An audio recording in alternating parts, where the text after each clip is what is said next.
Yes. Well, let's get into it.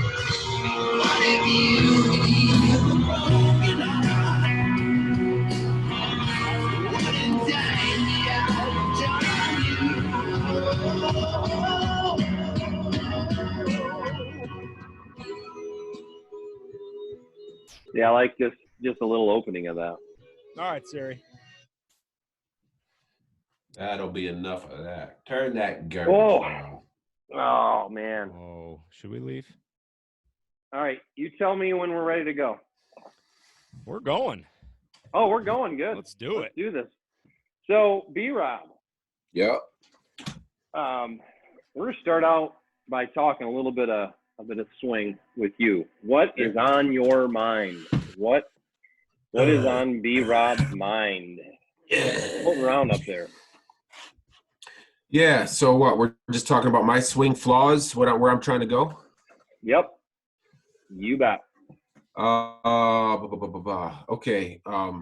What I would like to see in my golf swing right now is first, I'd like to see myself stop lifting in the backswing. That has been so the way I understand the swing is that sort of I almost see it from the point of the first flaw. That's how my mind processes it. So the point of the first flaw, everything from that point forward becomes a compensation, and it becomes a domino effect. Okay? So the first flaw that I would identify in my swing is a lifting out of posture on the way back. Okay? Can you show that to us a minute? What you mean by that? Because I think a picture's worth 1,000 words when you do this. If you have room to swing the club in your house, cool. If not, just air swing it.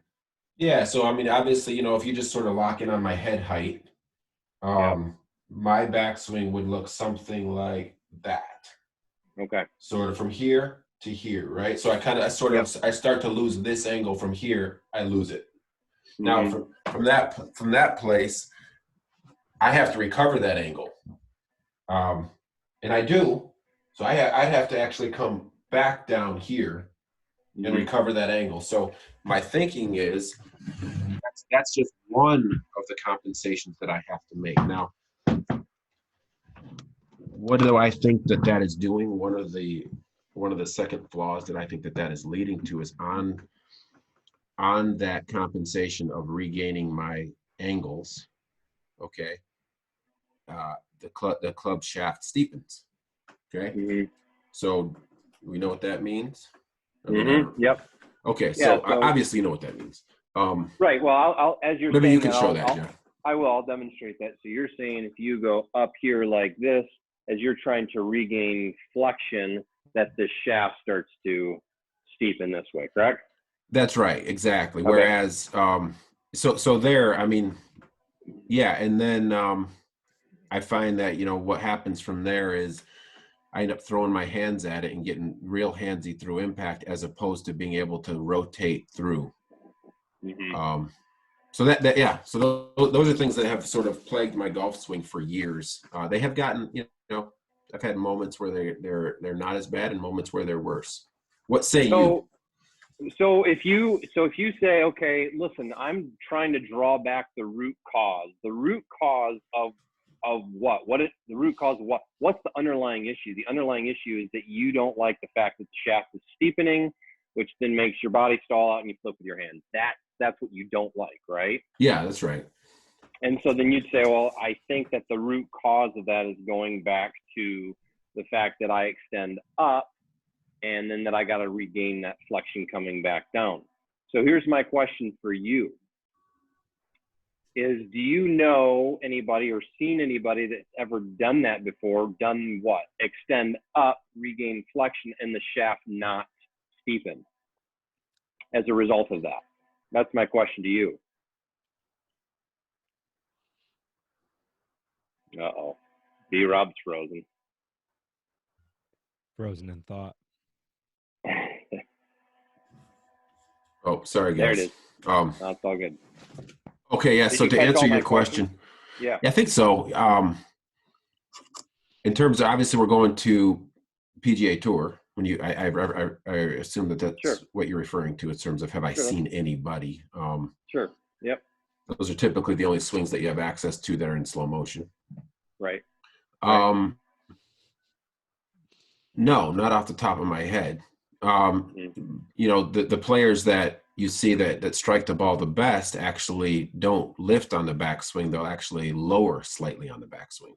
Right.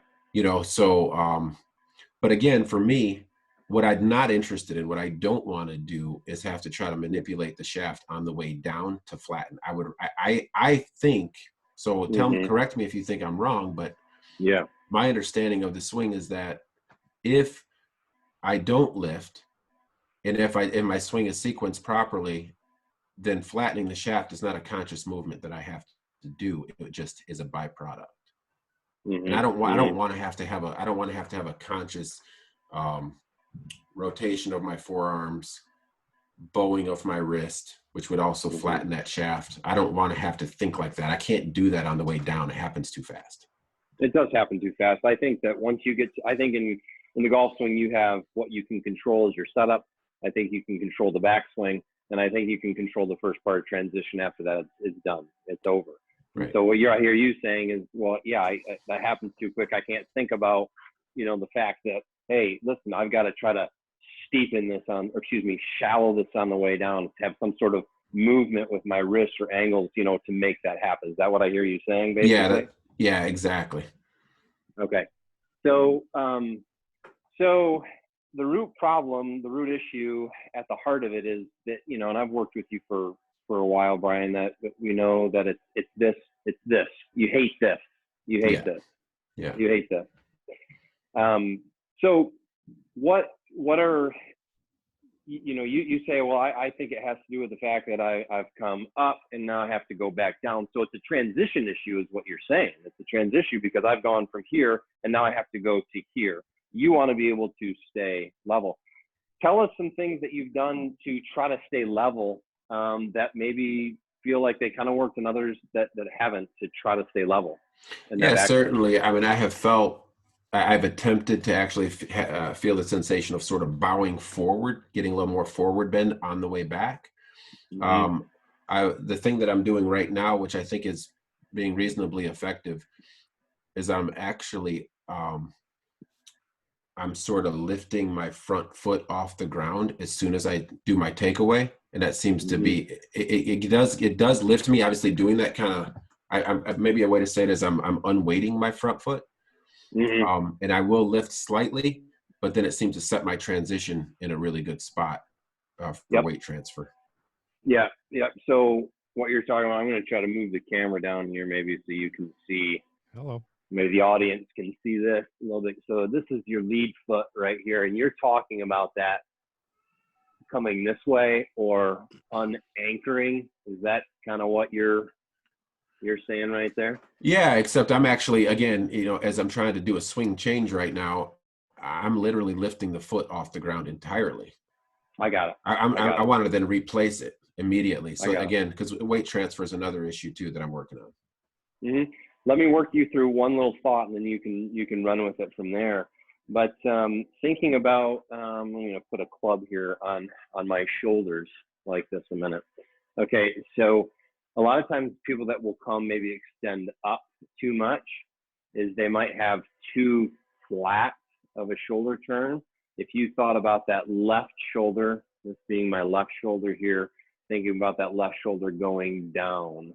Okay, so I'll show you kind of from this view here, it would look like I'm going this way. So it's a steeper as opposed to flatter backswing like this. So it's a little bit this way. So maybe the more flat I am, I kind of come up. And this keeps what, the technical term for it is left bend like this.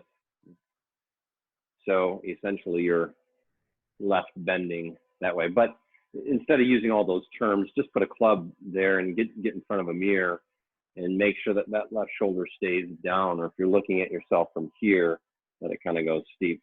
Might be something interesting to try in an effort to keep it so that you're not standing up more too. Yeah, I agree. I'll give it a shot. Give it a shot, my man. Did you get all that, Port? Oh yeah. Get They some call him video Big on Smooth that. for a reason. They call him Big Smooth for a reason. Um, You're remodeling right now, B Rob. You're remodeling the swing.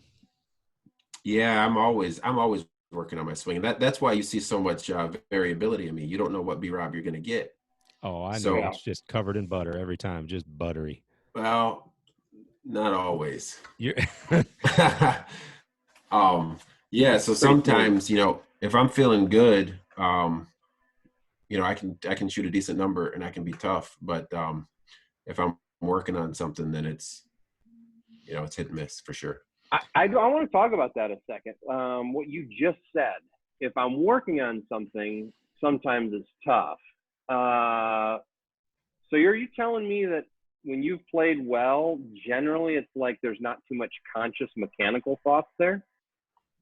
Oh yeah, my thoughts. When I'm playing well, it might be like maybe one swing thought, something just to keep me sort of focused over the ball. Maybe something to do with the takeaway, maybe something to do with transition. Doesn't really matter. Maybe a tempo thought, but it's just something very simple. Definitely, it's nothing. Yeah, nothing overly complicated when I'm playing well. Yeah. So you are now echoing human beings or golfers generally. I would tell you that that's the case with almost everybody universally.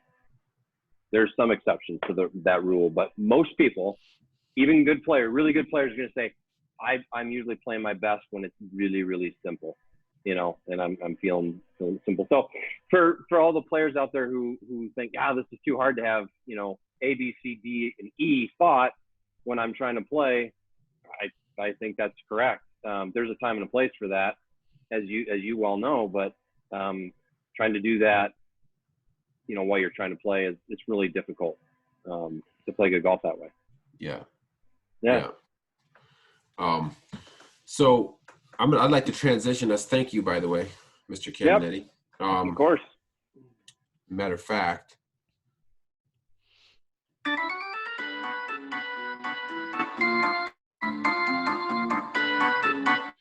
I think that's a great spot for a commercial. I'd like to go ahead and give a quick commercial shout out to my man Jeff Caminetti in the Caminetti Golf, right? Yeah. If you are out there and you're looking for great golf instruction, someone who can do it as well as teach it, I don't think that's a prerequisite for great golf instruction necessarily. I don't think that you have to be a great player, but Jeff is a great player, and he can teach a game. And right now he's set up. Where are you teaching out of right now, Jeff? Maple Hill, right down the road from Railside. So, been there for a few years. Great place. I think probably a lot of members there at Railside know about Maple Hill. We see plenty of them. It's great. So, thank you for that. I appreciate it. You bet. This is the man. Go see him. All right. So if you don't mind, I'd love to transition right here. So yesterday, I'm out with the family for a walk, okay? Yep. It's like 37 degrees, but we're all in quarantine, right? So the kids are bouncing off the walls here. We live in a condo, and it's just getting noisy, and I'm losing property value by the day.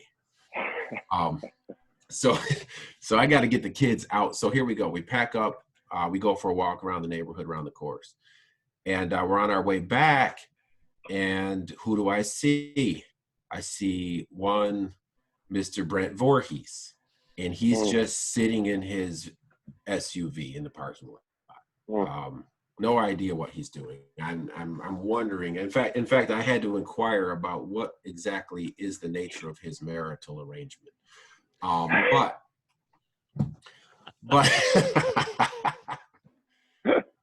however, my wife was good to me, and it was like, hey, go play. Okay. I mean, if you want to play in 37-degree weather in 20-mile-an-hour wind, go for it. There's a little daylight left. So boom, we walk home. I throw on my bag. I meet Brent on the first tee. Okay. And he's ready to rock and roll. And Brent's on his game right now. He is. He's ready to go. Playing. There he goes again. Tell you what, he got equipment from 19 46. Hey, B-Rob, put another AOL CD in the machine. Get your internet going. Oh, snap. Yeah, Right. well, hey man, So there's a lot of data hogs right now. There's a lot of suck on the data right now, man. All right, so he's on the first tee box. He's on the first tee box. What we decided to do is we decided to play a best ball match, right? We're each going to hit 2 balls. We're going to play. This is not a scramble. This is a best ball. 2 separate balls going into the hole for a 9-hole match, all right? We do a nice $1 match. That's how we like to do it. It's not about the money. It's about the competition. So we get all. I'm gonna give you a quick run through the 9 holes without getting too crazy. Hole number 1, par. Okay, that's it. Game on. Move on. Game on. Hole number 2, stiff into the wind. I mean, dead into the wind. Okay. Brent hits driver 3-iron flush into the green. Okay. Par. Again, between his 2 balls. I'm just giving you the best of it. He pars out. We move on to hole 3. Again, he goes 3-iron, maybe 7-iron, something crazy. Straight into the wind, par. Okay. So here he is playing well. Now, here we go. Get ready. Buckle your seatbelts. Heading up for the par 5. Okay. Par 5, hole number 4. Brett hits a beautiful 60-degree into 4 feet. Makes birdie. Birdie number 1. Oh, boom. Hole number 5. Hold on a second here. I'm hearing a lot of just what Brent shot. I mean, just let's give us a couple highlights. Like, okay, well that's okay. I birdied 3. Is that what you want to hear? Yes, that's I birdied 3. all I wanted to hear. That's all I wanted to hear. Okay. God, I'm hitting a few shots myself in there, but you'll understand why I must recede into the background as we continue.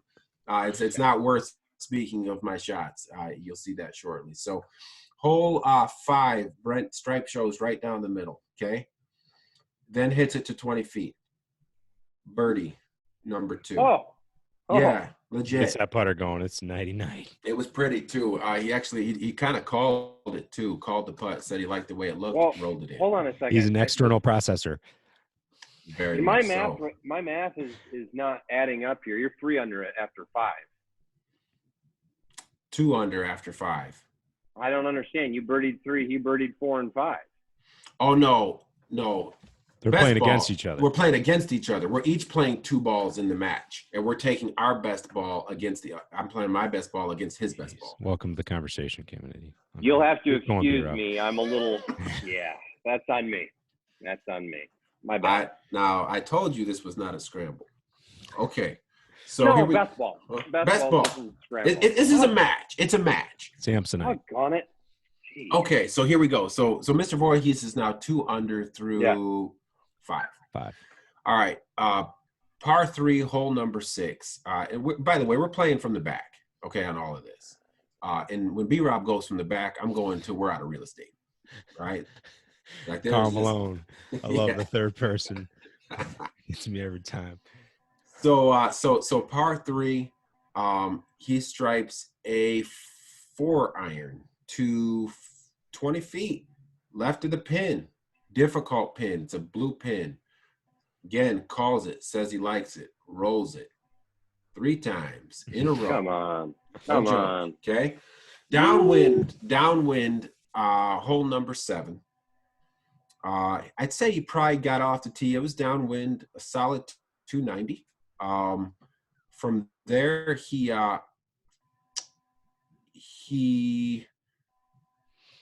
let's just say, what was he doing? Oh, he was maybe 6 feet for birdie. 4 in a row. 4 in a row. Come on. Okay. Moving on to hole number 8. Fuego. Hole number 8. Mr. Voorhees finds himself lying 3 feet for birdie. 5 straight. Hole number 9. Hits it straight up to what do you have in? He had 160 in. And this is 37 degrees, and the wind is what? 20 miles? And the wind is just it's puffing, man. The wind is puffing out there. It's a tough condition day. He comes up short of the green, but he's on kind of the face of the false front on hole 9. It's a front pin. he decides to take a pitching wedge and just butters it up there beautifully into the hole for 6 birdies in a row. It was special. Okay, now again, best ball birdies. So there's a caveat there. Nevertheless, because he's hitting 2 shots every time. Correct. He's hitting 2 shots every time. But he's not hitting 2 shots every time from the same location. These are still independent balls. So he's got to put a ball in play, and he's got to play it from there. Yeah. And he made 6 birdies in a row, and it was special to watch. And I had a front row seat. Absolutely. Mr. Brent Voorhees, you earned my dollars, sir. Venmo. I pay via Venmo. Can you do one of those little? Do one of those little musical things again. Hey, let's give the man a golf clap. We're talking about you on the podcast right now. Wow. Brent. Peace. All right. The music. I like. Are you playing that on organ? Is Brent can hear us right now? I just hung up on him after the applause. Oh. Okay. Well, good for him. That was lots amazing. of fun. Lots of fun in a special round. He deserves it. He deserves that shout out. Wow, he sure does. So that was the match of the week at Railside. Let's get people to send that kind of stuff in. I feel like there's a lot of crazy stuff that happens. Did you know that, speaking of shots of the week, did you know that Caminiti's never had a hole-in-one? No. I say that. I have had one, but I've never had one. B-Rob, you've never had one. No, I find that very hard to believe. So shot of the week. I'm 0 for 889. It was a week. Wow. It was a week ago today. It was playing about 2 bills, number 6. Cam threw about 10 inches. Yep. That was probably the shot of the week. In my opinion, after we just covered about 17 that Brent hit. I think Caminiti, the almost hole-in-one. Music, please. Okay. Clearly, cricket. You're fired. It needs to go in the hole. Music. What else we got, Cam? Yeah, let's talk. Yeah, go ahead. Let's talk some rules. So, let's talk rules. I don't know why I find it funny that I feel like people have a very specific opinion about golf rules, and I find it really unique and funny. So the analogy that I think of is you're out there. If I came to a pickup game and I was like, we're playing basketball, and I hit a shot in between the free throw line and the 3-point line, and I was like, 3-0, your ball. They were like, no, you were inside the 3-point line. I was like, that's close enough. This ain't the NBA, bro. This ain't the NBA. It's 3-0, your ball. I feel like that's the approach people take to golf rules. They're like, hey, whoa, this ain't the PGA, bro. Take it easy. We don't need to follow any kind of rules. Yeah. What's the rule you were talking about the other day? The one you taught us? Yeah. So that you got penalized for during the round. I did. So it was PGA, Michigan PGA. I hit my ball, my drive, and it goes down the middle, and it's a little softer conditions. The ball hits in the fairway and bounces back. You know, we've all had that before. So for whatever reason, I don't know why, I just kind of decided, this is for all the superintendents listening out there. I'm like, I'm going to fix that little pitch mark, right, before I hit my shot. And my playing partner comes over to me and says, hey, you know, I'm not trying to be a jerk, but you can't do that. I said, I can't do what? He said, you can't fix your ball mark when it's in between the line of the flag and your shot in the fairway like that. And so I was penalized. Don't quote me on this. I can't remember if it was 1 or 2. I think it was a 2-stroke penalty that I got penalized for that. And so I will never forget that rule. So same thing. Let's say your ball is coming into the green and it hits on the fringe, which is still the fairway. And you're going to putt it. You're going to use the old Texas wedge, and you want to fix that ball mark because it's in between the hole and where your ball is. Can I get a? Can I get a? Hey. Oh, that was weak. That's strike 2, Brian. You Anyway. should've said chill out. It ain't the PGA Tour, bro. Yeah. That one is Yeah. ridiculous, though. I didn't know that. Yeah, I didn't either. I learned the hard way, clearly. I can't wait to get Garner or somebody on that next year or this year, whenever we start playing. Yeah. Do we need a separate set of rules in the game of golf that govern the tour from everyday golfers? I think that's fair. Because I'm not I do talking about those types of rules. You know what? I think that's a good idea. What if you had, I mean, still sets of rules for competition, whether you're playing for $1, club championship, member guest, whatever. If there's something on the line, you could be playing by a slightly different set of rules than, even if it's just league golf, you know, a slightly different set of rules than the PGA Tour. Yeah. Yeah. There's always going to be your purists out there like Brian, who's going to play by every rule, which is cool, right? But let's face it, there's plenty of people out there who don't want to do that, and it makes it less fun for them. So I think there probably should be 2 sets of rules in that way, but there still needs to be rules. You know, I mean, it's still what makes it fun, because like you said, Fort, you don't want to show up to the match and guy shoots and he's not behind the 3-point line and counts it as a 3. That's no fun for anybody. No, at the end of the day, I see the rules of golf much like making a deal in business. Anything goes as long as both parties agree. Yes. I actually like that. I think everybody's just playing by the same rules. It doesn't matter necessarily what the rules are. But if you're pick, clean, and replace, but the rest of the field is not, that's a completely different, you know, whatever. I like all the advantages you can get. They just got to be the same for everybody. Yeah, but the fact of the matter is there's too many little nuances and rules in the game to just say, you know, you still have to have a general guideline of rules. And that's why we use the USGA as that standard, or that benchmark.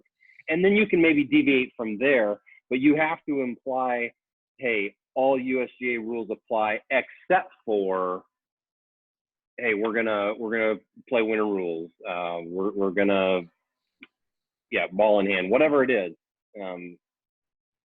That's just how it has to be. There still has to be a set of guidelines. There's just so many different situations that can happen. So what about this? How does this guideline work? Because one time I was playing with my father-in-law and he lost his ball in the tall grass. And he said, "But if I was on tour, there'd have been a gallery here and I would not have lost my ball. So I'm just dropping." Yeah. Is that cool? Yeah. Hey, if you both agree to it, sure, why not? Why not? I like it. Yeah. Good. Shout out to David Solden. D Solds. Yeah. Oh, he's a good man. That is a good man. A man who's had plenty of injuries in his life, that's for sure. No doubt. That's for sure. So talking PGA, let's talk a little bit about the fact that sounds like there might be some hope that, get ready, B-Rob, for the music, that the PGA Tour might be starting up again. May, June, somewhere in there. Well done. That's very professionally done, by the way. That's great news, guys. That's great news. I mean, I turned on the Masters, the final round. It was on YouTube. They replayed Tiger Woods. Probably a lot of golfers watched that. His last final round. Boy, I missed it this year, guys. Missed it bad. Yeah. There's just something about Jim Nance's voice and Amen Corner and Rays Creek that gets you going. Mm-hmm. Yeah, I missed it big time, man. But the Masters, did you say they have rescheduled for November? Did I hear that? Yeah. Wow, that is going to be something. That's going to be odd. It's going to be really odd. That's going to be competing with NFL. Right. That's CBS. That's a CBS broadcast, right? Typically. Yeah. So that's direct. That's going against Boomer Esiason. Yeah. Romo. Yeah, it's going to be odd. That's interesting. But are you guys excited? Do you guys watch golf at all? Oh, I watch the big events. Yeah. Or basically Sunday afternoon, if there's, we'll watch those events for an hour or two. But I love if Tiger's playing, does that affect what event you'll watch? If Tiger's in contention, it's just like, okay, this could be, I'm trying to think what events he would, he doesn't play a lot anymore. Let's just say Valspar, something like that. Just some, sort of a not a major for sure, and not even like Bay Hill or anything like that. Not Jack's, just something odd. But if he's in contention on a Sunday, are you rearranging your schedule to sit down? Yeah, I mean, I'm watching it either way, probably for at least a little bit of it, especially the end when it's like 6, 7 o'clock and your day's done. I'm not necessarily watching it right out of the gate. But if given the opportunity to play golf or watch golf, what are you doing? Yeah, depends who I'm playing all day. Yeah, that's a good point. Generally speaking, I'm playing all day. All right. Are you foregoing? Let's just push that a little bit. What are you willing to forego to play? Are you going to forego the back nine at the Masters to play? No, absolutely not. No way. No chance. I don't care if it's 80 degrees out, perfect sunny day, which we don't get too many of those in Michigan anyway, but there's no chance it doesn't matter. No, I'm watching the back nine. Front nine? Ooh. You can do that anytime. Front nine, maybe with the DVR option that we have today. Yeah, maybe. But see, DVR even gets a little sketchy sometimes because what happens with DVR is you almost feel like if you're DVRing the Masters back nine, you almost feel like you can't pay attention to this thing because what if someone texts you, hey, did you see Tiger, on hole 16? It just ruins it. Yeah. Spoiler alert. Can't have it. Are you waking up for the British? Oh yeah. If you're 4 a.m. Yes. Absolutely. That's an alarm. That's an alarm. Yeah, I'm going to tell you my favorite majors in order, okay? Number 1, by a landslide. The Masters. A tradition unlike any other. Number 2. Unlike any other. Number 2. I'm a Gen Xer, so I still call it the British Open. All the millennials out there, the Open Championship. I get it, but it's the British Open. Number 3. Shout out to my own organization, the PGA Championship. Number 4, U.S. Open. Come on. Yep, too hard. You're going to give the PGA over our national championship. 100%. You want to know why? I'll tell you why right now, B-Rob. I already know why, because you don't like the rough. No, it's too hard. I don't want to see the winner finish +1. That's not fun. All right, let's take a quick vote. We already know where Mr. Caminetti comes in. He's 2 thumbs down on the winner finishing over par. Port, do you enjoy seeing these guys get beat up a bit out there and maybe seeing a +2 winner at the U.S. Open? Does that excite you? Does that make you feel more human? I love watching elite athletes that can do whatever they want be pushed to the brink. So I love it. I think it was Bill Murray that said every Olympic competition should have an average dude in it to show for contrast. I want them to imagine if I was in the swimming one against Michael Phelps and it could just show you how great these guys are. I want to have like you or I at the US Open plus 42 making the turn and have them just air just little clips just for contrast. I'm with you, Port. I'm sorry, Jeff, but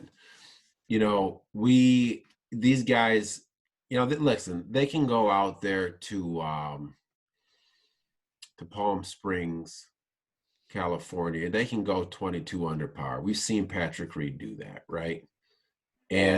But what we just don't ever get to see, except for once a year, maybe twice, depending on how the year's blowing overseas for the British. We just don't get to see these guys get put in the ringer. And we get to, it's what we experience. It's what we feel like we experience on a routine basis, that this game is hard.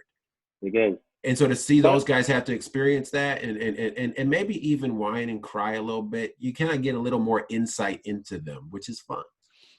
Yeah, I like that with the caveat of putting your, let's say 5 handicap, pretty good golfer, and put him in the tournament, and then you just keep showing, an updated score, show him hitting out of the rough, show him on putting on greens that are, rolling on 13 on the stimp meter and rolling it off the green. Then you put some perspective to it. Now that would be cool. I think it was Tiger Woods, maybe with Oakmont. I can't remember what year he was. He said something like the average 10 handicap wouldn't break 100 here. That's just, at that point, that's speculation. Well, let's put that into play. Let's actually see. Let's see what happens. I would like to see. All right. So this is a thing. Like, we could play the U.S. Open. Okay. Let's just take, where are we at this year, by the way, if it does play? Bethpage Black. Is that right? No.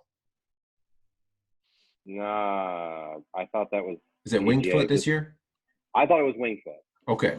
So let's say they play the U.S. Open. They're going to grow it out. It's going to be 5-inch rough, whatever they're going to do. It's going to be 13, 14 on the stimp on the greens.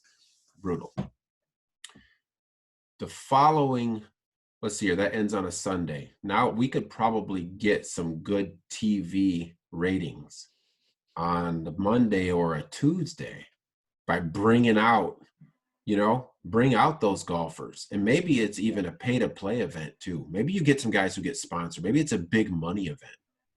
And then we get to see a direct contrast in those conditions. I mean, with money on the line.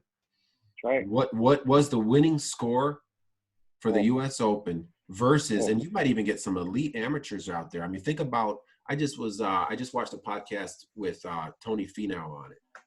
He played in an event out in Las Vegas. I don't know if you heard this story. I want to say he was 17 years old, something like that. And he's got a younger brother, Gipper, also a really excellent player. And so I want to say it was $1 million buy-in. I don't quote me on that, but we're talking, it was really big money in Vegas. And someone came to him and his brother and said, we want to sponsor you to play in this money event. And he's like a 17-year-old kid. And you're talking guys are out there who are now on tour. Okay. Serious players. And he does it. He plays, I want to say he finished like 14th, something like that. But I mean, the heat was on. This dude was just, I don't know, impressive. Yeah, I mean, we used to have some TV reality shows that I think that we need to have back again. Big Break was one of the first ones. That needs to come back. Some different things like that, which create real life scenarios. But I think we got a great idea here for our very first one, which is amateurs versus the pros. Yeah, I like it. Joe versus pro. Yep, real money. Yep. There it is. What else do we want to talk about? We should be wrapping up here pretty quick. I would like to throw it out there. Anybody that's got ideas, questions, swing questions, topics they want to talk about, stories they want to tell. We got a couple stories coming in that I think we're going to get on maybe next week. We're going to have the first Snap Hook sanctioned event, loosely sanctioned event, meaning I'll run Venmo for it. Why don't you tell us a little bit about that? Who's going to be playing in this event? What kind of format can we expect? Well, it's coming together as we speak, okay. Literally right now. I want to do a solo scramble. So 1-man scramble team. You get 4 balls. You mark them up. B-Rob 1, 2, 3, and 4. You play your own ball as a 4-man scramble throughout the event. My only question is what do we do with handicaps? If Cam's a 0 and someone's a 10, we all throw in like $10 or $20 or whatever it is. Does that person, do you take like 50% of the difference between the handicaps? Or how do you do that to make it, because it is a scramble, obviously. So you're going to even the field a little bit with that. Any ideas on that? Well, that's simple. It's just, if you're a 10 and against a 0, you still get your 10 strokes. Even in a scramble? Yeah. And you're just going to make it up by being better. You know, the 0 is going to make it up, because there's a lot of 10s that can, if they get 4 goes at it. Yeah. Yeah, I agree with that. I think the only way to test this out, what's your handicap for it? 5. There's only one way to test the theory. Let's do it, baby. All right, it's getting warm next week. So anybody that's in on that, send me a text, 889-6517 or kblackport@gmail.com. I know there's a handful of guys that are already in. I think it'd be a riot. We could pay out like top 2 or 3. It'd be fun. We'll social distance, of course. I'd love to get out there and do a little playing lesson with our Snap Hook Pro. Yeah. I think that'd be interesting. If not the full 9 holes, at least a few holes. I'm working on the Yeah. audio visual for that, so we can do a live. So we can have mics and whatnot. We can do a live round, a little strategy. Yeah, that'd be good. I like this. Yeah, that'd be great. Maybe we redo B-Rob versus Brent for that podcast, and we talk strategy and just like live match and a live lesson. I'm thinking about revising my format with Mr. Voorhees. After seeing what left-handed. After I see that's not a bad idea, but I'm kind of thinking we need to step up the pressure just a little bit, and so I'm kind of thinking next time I see him and we go at this, it's not going to be a best ball. It's going to be a 2-ball combined score. Going to keep the heat on both those balls the whole time. We'll see how he reacts to that. Speaking of which, have you guys ever played worst ball? That's what I typically play. Jake was just talking to me about that. Ball. You talking about where you do a scramble and you got to play the worst ball? Yeah. That's what Jake was just talking about that yesterday. Hogaboom wants to do that. Yeah, it's a lot of fun. It's very frustrating. You know how difficult it is to make a birdie playing worst ball? We were trying to figure. I'm very familiar how difficult it is to make a birdie. I see. This is I rarely have a best ball to choose from. That's the difference between me and you. Yeah, that's all kinds of good games that we can play there. Yeah, I like that as their next one. One of those fun games. All right, so next week we'll do it when it gets warm. It'll be solo man scramble, snap hook event number 1. I like it. Yeah, it's coming together, boys. That's what you get for joking around one morning. Yeah, no sandbaggers either, by the way. No sandbaggers. You know, that's another topic. Don't even get me started on that. What is your handicap right now, Jeff? What would you are you what do you just call yourself scratch +1? I don't have one. I don't have one because I need to. I might have to talk to Coates about this. I need to talk to Coates about this, because then I can start maybe actually getting some strokes. You know, because you guys always put me at 0. I'm probably like a 4.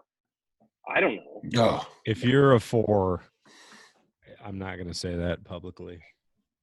Listen, here's the point. The point is, I think I'm going to have to talk to Coates about getting myself in the GAM. I need to keep one. I'd like to keep one. I'd like to know where I'm at. Meaning this, you put in all your scores. Right. Yes. Right. Not just your bad ones. Not just your bad ones, boys. Well, let me give you a little insight on the handicap, by the way. This is just for some of our listeners. It is a little known fact about the handicapping system. Most of us walk around with a handicap. Okay, let's just use a number. Let's use a realistic handicap number, like 15. Okay. And most of us, we would say, all right, what's 15 strokes over par? Okay, so that's a 87, right, on a full 18 holes. And we would match up with someone and we would say, I should shoot an 87, right? That's how most people out there, they say that's what my handicap is, therefore that is what I should shoot. That is not how the handicapping system works. It is far harder. It's showing your potential. So what it really is whatever your number is. So Kyle Blackport, you are a 5 handicap right now. That number shows what you would be expected to shoot 2 times out of 10. 2 rounds out of 10. The other 8, you're not shooting 5 over par. You're shooting more over par. But is it still the best 10 of 20? That's how it used to be. Is it still 10 of 20? Thought they changed something recently. I don't know. Okay. We got to get Coates on for this. Yeah, we that's- do. Yeah. Yeah, we do. I mean, anything I say with regard to this stuff, you're going to need to fact check it. But, that's my understanding. Yeah. All right. So next week, it's on. Okay, boys. All right. I like it. So Good here's run. to better weather in Michigan.